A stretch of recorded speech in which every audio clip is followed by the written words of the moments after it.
100 জন মানুষ নিয়ে নাকি গোপালগঞ্জ দখল করতে গেছিল। সেই 100 জন মানুষ নিয়ে দেখলাম তারা আবার ট্যাঙ্কের মধ্যে পলায়ন করে আসলো। গোপালগঞ্জ ইস্যুতে এবার মুখ খুলে ইলিয়াস কাঞ্চন। বুঝতে হবে জিনিসগুলো, আমাদের যে সংস্থাগুলো আছে শুনলাম যে করতে হবে, কে করবে দায়িত্বটাকে কে দায়িত্ব নেবে? দায়িত্ব তো কেউ নিচ্ছে না।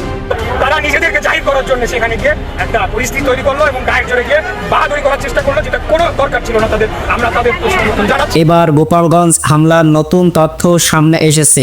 গোপালগঞ্জ আওয়ামী লীগের ঘাঁটি জানা সত্ত্বেও সেখানে জোরপূর্বক সমাবেশ এবং বঙ্গবন্ধুকে নিয়ে বিভিন্ন কটূক্তি করে এনসিপির নেতাকর্মীরা ইচ্ছাকৃতভাবে হামলার ঘটনা সাজিয়েছে, এমনই মন্তব্য করছে রাজনৈতিক বিশ্লেষকরা।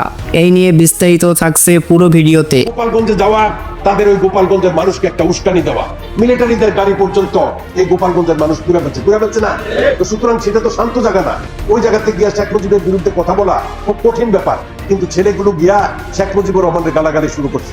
মুজিববাদ মুর্দাবাদ, মুজিববাদীরা শেষ করে দিব, এই করব সেই করব। তখন মানুষ খেপছে, তাদেরকে দৌড়াইছে, মিলিটারিরা তাদেরকে উদ্ধার করতে হয়েছে। সরকারের দায়িত্ব থেকেই নাহিদ ইসলাম তৈরি করেছিলেন জাতীয় নাগরিক পার্টি।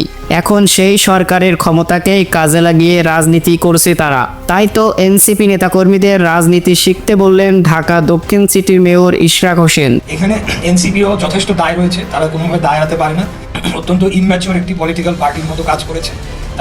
তাদের রাজনৈতিক প্রজ্ঞা এবং অভিজ্ঞতার অভাবের কারণে তারা সঠিক সিদ্ধান্তটা নিতে বারে বারে ভুল করছে এবং শেখ মুজিবুর রহমানের মাজার বা তার সমাধিস্থল সেখানে ভাঙচুর করা হবে, এরকম একটা প্রচারণা একেবারে রুট পর্যায়ে, গ্রাম পর্যায়ে তারা ছড়িয়ে দিয়ে জনগণকে উত্তপ্ত করে তোলে। শুধু গোপালগঞ্জেই নয়, এছাড়াও বিভিন্ন জায়গায় এনসিপি নেতাকর্মীদের উপর হামলার ঘটনা ঘটছে।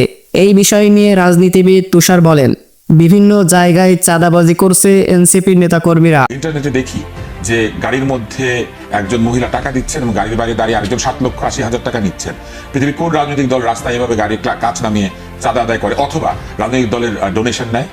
প্রশাসনের শক্তিকে কাজে লাগিয়ে জোরপূর্বক গোপালগঞ্জে যাওয়া এবং সেখানে গিয়ে দেশে বিশৃঙ্খলা সৃষ্টি করাই এনসিপি নেতাকর্মীদের নিয়ে কি বলছে রাজনৈতিক বিশ্লেষকরা, চলুন দেখে আসি। এই ছাত্ররা এখন পর্যন্ত তারা কোনো নিবন্ধিত রাজনৈতিক সংগঠন নয়। তাদেরকে আমরা বলি সরকারি দল।